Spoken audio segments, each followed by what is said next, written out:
ओम शांति। आज का विषय है साहस। साहस मना धैर्यता।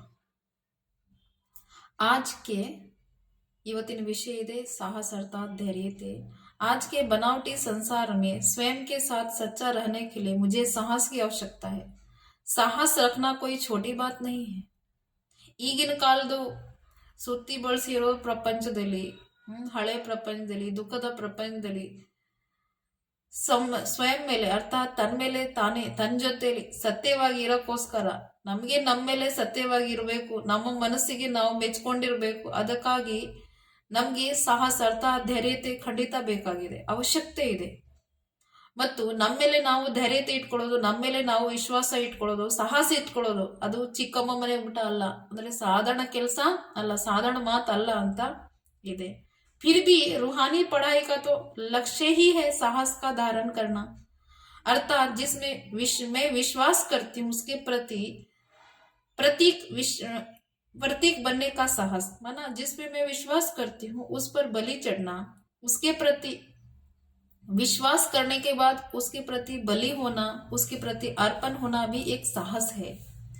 ಅರ್ಥ ಏನು? ಮತ್ತೆ ಈ ಆತ್ಮಿಕ ಜ್ಞಾನದಲ್ಲಿ ಅರ್ಥಾತ್ ವಿದ್ಯೆಯಲ್ಲಿ ಆತ್ಮಿಕ ವಿದ್ಯೆಯಲ್ಲಿ ಗುರಿನೇ ಇದೇ ಇರೋದು, ಸಾಹಸವನ್ನ ತನ್ನ ಜೀವನದಲ್ಲಿ ರೂಪಿಸ್ಕೊಳ್ಳೋದು, ಅರ್ಥಾತ್ ಧೈರ್ಯತೆಯನ್ನ ತನ್ನ ಜೀವನದಲ್ಲಿ ರೂಪಿಸ್ಕೊಳ್ಳೋದು. ಅರ್ಥಾತ್ ಯಾರ ಪ್ರತಿ ನಮ್ಗೆ ವಿಶ್ವಾಸ ಇದೆ, ಯಾರ ಪ್ರತಿ ನಾನು ವಿಶ್ವಾಸ ಇಟ್ಕೊಂಡಿದ್ದೀನಿ ಅವ್ರ ಪ್ರತಿ ಸಾಹಸ ಇಟ್ಕೊಳ್ಳೋದು.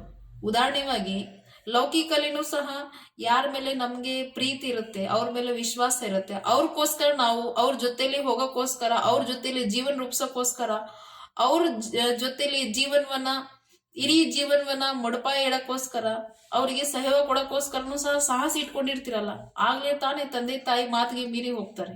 ಸೇಮ್ ಅದೇ ತರ ಯಾರ ಮೇಲೆ ವಿಶ್ವಾಸ ಇದೆ ಅಂದ್ರೆ ಅವ್ರ ಪ್ರತಿ ನಾವು ಮುಂದೆ ಹೆಜ್ಜೆ ಇಡೋದು, ಅರ್ಥಾತ್ ಬಲಿ ಆಗೋದು, ಅದನ್ನು ಸಹ ಒಂದು ಸಾಹಸ ಅರ್ಥಾತ್ ಧೈರ್ಯತೆ ಅಂತ ಹೇಳ್ತಾರೆ. ಇದೇ ತರ ಪರಮಾತ್ಮನ ಮಾರ್ಗದಲ್ಲಿ ಆತ್ಮಿಕ ಮಾರ್ಗದಲ್ಲಿ ಇದೇ ನಮ್ಗೆ ಗುರಿಯಾಗಿದೆ. ಅಂದ್ರೆ ನಾನು ವಿಶ್ವಾಸ ಇಟ್ಕೊಂಡಿದ್ದೀನಿ ಅಂದ್ರೆ ಅದಕ್ಕಾಗಿ ನಾವು ಬಲಿ ಆಗ್ಬೇಕಾಗಿದೆ. ಅಂದ್ರೆ ಅದಕ್ಕಾಗಿ ನನ್ನ ಜೀವನವನ್ನ ಪೂರ್ತಿ ಇದರಲ್ಲೇ ಮುಡುಪಾಯ ಇಡ್ತೀನಿ, ಇದರಲ್ಲೇ ನಾನು ಮಾಡ್ತೀನಿ ಅಂತ, ಅದಕ್ಕೂ ಸಾಹಸ, ಇದು ದೊಡ್ಡ ಗುರಿಯಾಗಿದೆ ಅಂತ ಹೇಳ್ತಿದ್ದಾರೆ ತಂದೆ. ಮೇರಾ ವಾಸ್ತವಿಕ वह सत्य स्वरूप स्वभाव शांति और दिव्यता का है. इसका अनुभव करने का अर्थ है स्वयं के आंतरिक गुणों के पूर्ण महत्व से अस्वस्थ होना. ಅರ್ಥ ಏನು ಅಂದ್ರೆ ನಾನು ವಾಸ್ತವಿಕವಾದದ್ದು ನನ್ನ ಗುಣ ಏನಾಗಿದೆ, ಸತ್ಯ ಸ್ವಭಾವ ಏನಾಗಿದೆ, ಶಾಂತಿ, ದಿವ್ಯತೆ, ಸಹನಶೀಲತೆ, ಇದೆಲ್ಲ ಅನುಭವ ಮಾಡೋದು ಅರ್ಥ ಆಗಿದೆ. ತನ್ನ ಒಳಗಡೆ ಇರೋ ಗುಣದ ಬಗ್ಗೆ ಪೂರ್ತಿ ನಮ್ಗೆ ಇದರ ಮಹತ್ವಕ್ಕೆ ಬಗ್ಗೆ ಪೂರ್ತಿ ಗೊತ್ತಿರಬೇಕು. ನನ್ನಲ್ಲಿ ಯಾವ ಗುಣ ಇದೆ, ಯಾವ ವಿಶೇಷತೆ ಇದೆ, ಅದ್ರ ಬಗ್ಗೆ ನಮ್ಗೆ ಪೂರ್ತಿ ಆಳವಾದ ಪರಿಚಯ ಇರಬೇಕು, ಗೊತ್ತಿರಬೇಕು ಅಂತ. अपने दृढ़ विश्वास की शक्ति के बल पर मैं किसी भी प्रकार के ವಿರೋಧ ಕಾ ಸಾಮನಾ ಕರ್ ಸಕ್ತಿ ಹೂಂ. ನಮ್ಮ ಮೇಲೆ ನಮಗೆ ದೃಢ ನಿಶ್ಚಯ ಇದ್ರೆ, ದೃಢ ವಿಶ್ವಾಸ ಇದ್ರೆ, ಆ ಶಕ್ತಿ ಆ ಬಲದ ಆಧಾರದಿಂದ ಯಾವುದೇ ಪರಿಸ್ಥಿತಿ, ಯಾವುದೇ ಪ್ರಕಾರದ ವಿಘ್ನಗಳು, ವಿರೋಧಗಳು ನಾವು ಈಸಿ ರೀತಿಯಿಂದ ಹೆದರ್ಸ್ಕೋಬಹುದು. ಯಾಕೆಂದ್ರೆ ನಮ್ಗೆ ನಮ್ಮ ಮೇಲೆ ಆತ್ಮಿಕ ಜ್ಞಾನ ಮೇಲೆ ಪರಮಾತ್ಮ ಮೇಲೆ ಪೂರ್ತಿ ದೃಢ ವಿಶ್ವಾಸ ಇದೆಯಲ್ಲ, ನಿಶ್ಚಯ ಇದೆಯಲ್ಲ, ಆಗ ಯಾವುದೇ ಪರಿಸ್ಥಿತಿ ಹೆದರ್ಸೋದು ದೊಡ್ಡ ಮಾತು ಅನಿಸೋದಿಲ್ಲ. ಇದೇನೇ ಸಾಹಸ ಅರ್ಥಾತ್ ಧೈರ್ಯತೆ ಅಂತ ಹೇಳ್ತಾರೆ. अनेक लोगों को स्वयं के उच्चतर स्वरूप में विश्वास करने में कठिनाई होती है और कुछ लोग भविष्य में विश्वास भी नहीं रखते हैं. ಅಂದ್ರೆ ತುಂಬಾ ಜನಗೆ ಸರ್ವಶ್ರೇಷ್ಠ ಸ್ಥಿತಿ, ಸರ್ವಶ್ರೇಷ್ಠ ಸ್ವರೂಪ ಅರ್ಥಾತ್ ಆತ್ಮಿಕ ಸ್ವರೂಪ ಬಗ್ಗೆ ವಿಶ್ವಾಸ ಇಟ್ಕೊಳ್ಳೋದು, ಆತ್ಮ ಬಗ್ಗೆ ಅರಿವು ಇಟ್ಕೊಳ್ಳೋದು ಸ್ವಲ್ಪ ಅವರಿಗೆ ತೊಂದರೆ ಅನ್ಸುತ್ತೆ. ನಮ್ದು ಅಲ್ಲ, ಇದೆಲ್ಲ ಸಾಧು ಸನ್ಯಾಸಿರ ಲಕ್ಷಣ, ನಾವು ಮನೆ ಸಂಸಾರದಲ್ಲಿ ಇರೋರ್ಗು ಆಗೋದಿಲ್ಲ, ಆ ತರ ಅವರು ಏನ್ ತಿಳ್ಕೊಂತಾರೆ, ಹಿಂದೆ ಏಟ ಹಾಕ್ತಾರೆ. ಆದ್ರೂ ತಂದೆ ಹೇಳ್ತಿದ್ದಾರೆ, ಕೆಲವರು ಅಂತವ್ರು ಇರ್ತಾರೆ, ತನ್ನ ಭವಿಷ್ಯ ಬಗ್ಗೆನೂ ಸಹ ಅವ್ರಿಗೆ ನಂಬಿಕೆ ಇರೋದಿಲ್ಲ, ತನ್ನ ಬಗ್ಗೆನೂ ನಂಬಿಕೆ ಇರಲ್ಲ, ಭವಿಷ್ಯ ಬಗ್ಗೆನೂ ನಂಬಿಕೆ ಇರಲ್ಲ. ಇದು ಸಾಹಸಕ್ಕೆ ವಿರುದ್ಧವಾದ ಗುಣ ಇದೆ. ಇದು ಸಾಹಸ ಅಲ್ಲ, ಇದು ವೀಕ್ನೆಸ್. ಸಾಹಸಕ್ಕೆ ವಿರುದ್ಧವಾದದ್ದು ಅಂದ್ರೆ ತನ್ನ ಜೀವನದಿಂದ ಪೂರ್ತಿ ನಿಶಕ್ತಿಯಾಗಿರೋರಿರೋ, ಧೈರ್ಯತೆ ಕಳ್ಕೊಂಡಿರೋರ್ ಗುಣ ಇದು. ಅವರಿಗೆ ಅದೆಲ್ಲ ವಿಶ್ವಾಸನೇ ಇರೋದಿಲ್ಲ, ತನ್ನ ಮೇಲೆ ವಿಶ್ವಾಸ ಇರೋದಿಲ್ಲ ಮತ್ತು ಭವಿಷ್ಯ ಬಗ್ಗೆನೂ ವಿಶ್ವಾಸ ಇಟ್ಕೊಳ್ಳೋದಿಲ್ಲ.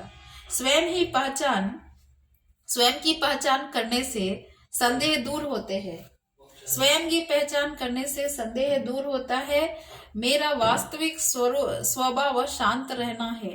मैं अपने ವ್ಯಕ್ತಿತ್ವ के गुणों के अधीन नहीं हूँ, मैं उनको रचने वाली हूँ. ಅಂದ್ರೆ ತನ್ನ ಬಗ್ಗೆ ತನ್ನ ಪರಿಚಯ ಇರೋದ್ರಿಂದ, ಅಂದ್ರೆ ನಮ್ಮ ಸ್ವಂತ ಪರಿಚಯ ಯಾವುದು? ಆತ್ಮ ಸ್ವರೂಪ, ನಾನು ಆತ್ಮನಾಗಿದ್ದೇನೆ. ಆಗ ಈ ಪರಿಚಯ ಇರೋದ್ರಿಂದ, ಆತ್ಮ ಪಕ್ಕ ಮಾಡೋದ್ರಿಂದ ನಮ್ಮಲ್ಲಿ ಇರ್ತಕ್ಕಂತಹ ಇದು ಸಂಶಯ ಅನ್ನೋದು ಇದೆಯಲ್ಲ, ಅದು ಎಲ್ಲ ದೂರ ಆಗುತ್ತೆ. ನನ್ನ ವಾಸ್ತವಿಕ ಸ್ವರೂಪ ಶಾಂತಿಯಾಗಿದೆ, ನನ್ನ ಆತ್ಮ ಶಾಂತ ಸ್ವರೂಪ ಆಗಿದ್ದೇನೆ ಅಂತ ಇದರ ಇರೋದು ನಾನು. ಇದರಿಂದ ಏನಾಗುತ್ತೆ, ನಮ್ಮ ವ್ಯಕ್ತಿತ್ವ ಅರ್ಥಾತ್ ಗುಣಕ್ಕೆ ವಶವಾಗಿರಲ್ಲ. ನಮ್ಮ ಅವಗುಣಕ್ಕೆ, ವ್ಯಕ್ತಿತ್ವಕ್ಕೆ ನಾವು ವಶವಾಗಿ ಇರೋದಿಲ್ಲ. ನಾನು ಅದನ್ನ ರಚನೆ ಮಾಡೋರಾಗಿದ್ದೇನೆ. ಅರ್ಥ ಏನು ಅಂದ್ರೆ, ನಾನು ಆತ್ಮನಾಗಿದ್ದೇನೆ, ನಾನು ಆತ್ಮ ಶಾಂತ ಸ್ವರೂಪನಾಗಿದ್ದೇನೆ. ಮತ್ತೆ ನನ್ನಲ್ಲಿ ಇರ್ತಕ್ಕಂಥ ವಿಶೇಷತೆಗಳು ನಾನೇ ರಚನೆ ಮಾಡೋರಾಗಿದ್ದೇನೆ. ನನ್ನಲ್ಲಿ ಇರ್ತಕ್ಕಂಥ ವಿಶೇಷತೆ ಅರ್ಥಾತ್ ಒಳ್ಳೆ ಗುಣಗಳು, ದೇವಿ ಗುಣಗಳು, ಶ್ರೇಷ್ಠ ಗುಣಗಳು ನಾವೇ ರಚನೆ ಮಾಡೋರಾಗಿದ್ದೇನೆ. ಅಂದ್ರೆ ನಮ್ಮ ಸಂಸ್ಕಾರಕ್ಕೆ, ನನ್ನ ಶ್ರೇಷ್ಠ ಗುಣಕ್ಕೆ ನಾನೇ ರಚನಾಕಾರ ಆಗಿದ್ದೇನೆ ಅಂತ, ನಾನು ಇದಕ್ಕೆ ರಚಯಿತ ಆಗಿದ್ದೇನೆ ಅಂತ. मैं इस जीवन रूपी नाटक में एक दर्शक के साथ साथ एक अभिनेता भी हूँ. जो कुछ हो रहा है वो कल्याणकारी है. ಅರ್ಥ ಏನು ಅಂದ್ರೆ, ನಾನು ಈ ಜೀವನ್ ರೂಪಿ ನಾಟಕದಲ್ಲಿ ಒಂದು ದರ್ಶಕ್ ಜೊತೆಲಿ ಅಭಿನೇತನೂ ಆಗಿದ್ದೇನೆ. ದರ್ಶಕ್ ಅರ್ಥಾತ್ ದರ್ಶನೆ ಮಾಡೋರು, ಅಂದ್ರೆ ಪ್ರತಿಯೊಂದು ದೃಶ್ಯವನ್ನ ನೋಡ್ದ ಜೊತೆಯಲ್ಲಿ ನಾನು ಒಂದು ಪಾತ್ರಧಾರಿನೂ ಆಗಿದ್ದೇನೆ. ಪ್ರತಿಯೊಬ್ಬ ಪಾತ್ರವನ್ನು ನೋಡ್ತಾನೂ ಸಹ ನಾನು ಒಂದು ಪಾತ್ರಧಾರಿಯಾಗಿದ್ದೇನೆ ಅಂತ. ಮತ್ತೆ ಈ ನಾಟಕದಲ್ಲಿ, ಈ ಪಾತ್ರದಲ್ಲಿ ಪ್ರತಿಯೊಂದು ದೃಶ್ಯ ಕಲ್ಯಾಣಕಾರಿಯಾಗಿರೋದು. ಪ್ರತಿಯೊಂದು ನಾಟಕನೇ ಕಲ್ಯಾಣಕಾರಿ. ಏನೇ ದೃಶ್ಯ ಇರಲಿ, ಕಲ್ಯಾಣ ಇರಲಿ, ಪ್ರತಿಯೊಂದು ದೃಶ್ಯ ಕಲ್ಯಾಣಕಾರಿಯಾಗಿದೆ.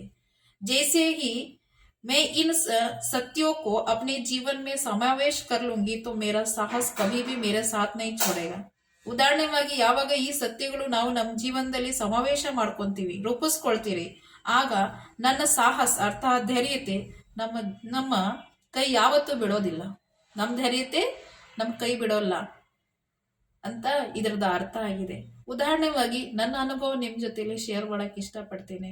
ನಮ್ಮ ಜೀವನದಲ್ಲಿ ಯಾವಾಗ ನನ್ನ ಬಗ್ಗೆ ಮತ್ತು ನಾನು ಆತ್ಮನಾಗಿದ್ದೇನೆ, ನನ್ನ ತಂದೆ ಪರಮಾತ್ಮ ಆಗಿದ್ದಾರೆ, ಯಾವಾಗ ಈ ಜ್ಞಾನ ಸತ್ಯವಾಗಿದೆ, ಆತ್ಮಿಕ ಜ್ಞಾನದಿಂದ ನಮಗೆ ಸ್ವ ಉನ್ನತಿ, ಆತ್ಮ ಉನ್ನತಿ ಆಗುತ್ತೆ, ಪರಮಾತ್ಮನ ಮಾರ್ಗ ಸಿಕ್ಕಿದೆ ಮತ್ತು ಪರಮಧಾಮ ಅರ್ಥಾತ್ ಆತ್ಮಲೋಕ ಹೋಗೋದು ಮಾರ್ಗ ಸಿಕ್ಕಿದೆ, ನಮ್ಮ ಆತ್ಮ ಉನ್ನತ ಆಗ್ತಾ ಇದೆ, ನಮಗೆ ಆತ್ಮ ಪ್ರಾಪ್ತಿ ಆಗ್ತಾ ಇದೆ, ಶಕ್ತಿ ಜಾಸ್ತಿ ಹೆಚ್ಚುತ್ತಾ ಇದೆ. ಯಾವಾಗ ನಮ್ಮ ಬಗ್ಗೆ, ನಮ್ಮ ತಂದೆ ಬಗ್ಗೆ ಯಾವಾಗ ವಿಶ್ವಾಸ ಕೂರುತ್ತೆ, ಆಗ ನಮ್ಮ ಜೀವನದಲ್ಲಿ ಆಟೋಮೆಟಿಕ್ಲಿ ಸಾಹಸ ಬರುತ್ತೆ, ಅರ್ಥಾತ್ ಧೈರ್ಯತೆ ಬರುತ್ತೆ. ನಮ್ಮ ಜೀವನ ಇಲ್ಲೇನೆ ಮಾತ್ರ ಪರಿವರ್ತನೆ ಆಗ್ಬೋದು ವಿನಃ ಎಲ್ಲೋ ಪರಿವರ್ತನೆ ಆಗುವುದಿಲ್ಲ. ಒಂದು ವಿಶ್ವಾಸ ಬರುವಾಗ ಆಟೋಮೆಟಿಕ್ಲಿ ಒಂದು ಹೆಜ್ಜೆ ನಾವು ಮುಂದೆ ಇಡುವಾಗ ಪರಮಾತ್ಮನ ಸಹಯೋಗ ಸಿಗುತ್ತಲ್ಲ, ಸಾಹಸ ಆಟೋಮೆಟಿಕ್ಲಿ ನಮ್ಮ ಜೀವನದಲ್ಲಿ ಬರೋಕ್ಕೆ ಸ್ಟಾರ್ಟ್ ಆಗುತ್ತೆ. ಅದಕ್ಕೆ ಭಗವಂತ ಮಹಾವಾಕ್ಯದಲ್ಲಿ ಹೇಳ್ತಾರೆ, ನೀವು ಸಂಕಲ್ಪದ ಒಂದು ಹೆಜ್ಜೆ ಇಡ್ರಿ, 1000 ಹೆಜ್ಜೆದಿಂದ ನಾನು ನಿಮಗೆ ಸಹಯೋಗ ಕೊಡೋಕೆ ರೆಡಿ ಆಗಿದ್ದೇನೆ. ಇದು ನಿಮ್ಮ ಸಾಹಸ ಹೆಚ್ಚಿಸ್ಕೊಳ್ಳೋದು ಒಂದು ಮಾರ್ಗ ಅಂತ ತಿಳ್ಕೊಳ್ಳಿ. ಅದಕ್ಕೋಸ್ಕರ ನಿಮ್ಮ ಜೀವನದಲ್ಲಿ ಯಾವುದೇ ಹೊಸ ಕಾರ್ಯ ಇರಲಿ, ಒಳ್ಳೆ ಕಾರ್ಯ ಇರಲಿ, ಒಂದೇ ಹೆಜ್ಜೆ ಇಟ್ಟು ನೋಡಿ, ಪರಮಾತ್ಮನ ನೆನಪಲ್ಲಿ. ಪರಮಾತ್ಮ ನಿಮಗೆ 1000 ಹೆಜ್ಜೆದಲ್ಲಿ ಸಹಯೋಗ ಕೊಟ್ಟೇ ಕೊಡ್ತಾರೆ. ಇದು ಸಾಹಸದ ಒಂದು ಹೆಜ್ಜೆನ ತಿಳ್ಕೊಳ್ಳಿ.